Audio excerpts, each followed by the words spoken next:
Мына қожайын жігіт қыздың ақ көйлегін ұстап алып, аузының майын сүртіп қойғаннан кейін тиылмай қайта қақырып түкіреді. Іле-шала ақша қапшыдан $500 шығарып, қыздың денесіне тығады. Өйткені қожайынның назарында ақша барлық істі шеше алады. Бұған ашуланған қыз керісінше жігітті шапалақпен бір тартады. Қожайын қампезер бейнеленеді. Қорыққаннан қыз артына шегінеді. Қыз қатты жәбірленіп, екі көзіне жас алып, қонақжайдан кетуге дайындалады. Бірақ дәл осы сәтте денесіндегі үлкен ауру себепті лезде есінен танады. Шипаханаға барғаннан кейін барып, қожайын қыздың рак ауруына шалдыққанын біледі. Оның үстіне уақыт өтіп кетіпті. Ең соңғы мезгіл екен. Ол қас қағымда сансыз ұялу сезімі жүрегіне ұялады. Қыздың кешіріміне ие болу үшін қожайын қыздың есінен танып оянуын тосып тұрады. Бірақ қыз оны көргісі келмейді. Қыз қожайыннан көз жанарынан ғайып болуды талап етеді. Өйткені ол өзінің өмірінде ең соңғы кешкі асты бүлдірген еді.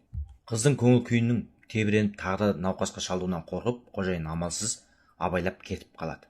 Нәтижеде екінші күні екі аспаз аяқ астынан әйелдің науқас бөлмесіне кіреді. Ауыр науқасқа шалдығып, ашханаға бара алмаса, қожайын ашхананы шипаханаға көшіреді. Қыз дәретханадан шығып, науқас бөлмесіне қайтып келгенде, көз алдындағы барлық нәрсені көріп, әңкі-тәңкі болады. Бірақ қыз бас тартпайды. Қожайын іштей қатты қуанады. Іле-шала қыз қызыл көйлек киіп, тамаққа қатынасады. Бұл сәтте қожайын ежелден көрмеген сезім тек бір секундта ғана пайда болады. Қыздың екі көзі ағын суға ұқсайды. Ешқандай жалғандық жоқ. Өмір қожайынға оны кезіктірді. Осы роза гүліне жолықты. Қожайын 33 жасында қыздың жүрегіне байланды. Бірақ тамаша уақыт қашанда қысқа болады. Шипагердің кенет пайда болуы екеуінің барлық қиялын үзіп тастайды. Өйткені қазір қыздың денесінде тек дәріге сүйеніп өмірін жалғастырып жатқан еді. Осы кезде қожайын үйіне қайтады. Дәл осы сәттер қожайынның ұйықтаса түсінен тұрса есінен кетпейді. Ол қазір тек қыздың қасына болуды ғана айтады. Қожайын жүректілікпен науқас бөлмесіне келіп, онан соң әйелді құшақтайды. Бірақ әйел оны қабылдай алмайды. Өйткені оның өмірі тек 3 күнге жетпейтін уақыт қана қалған еді.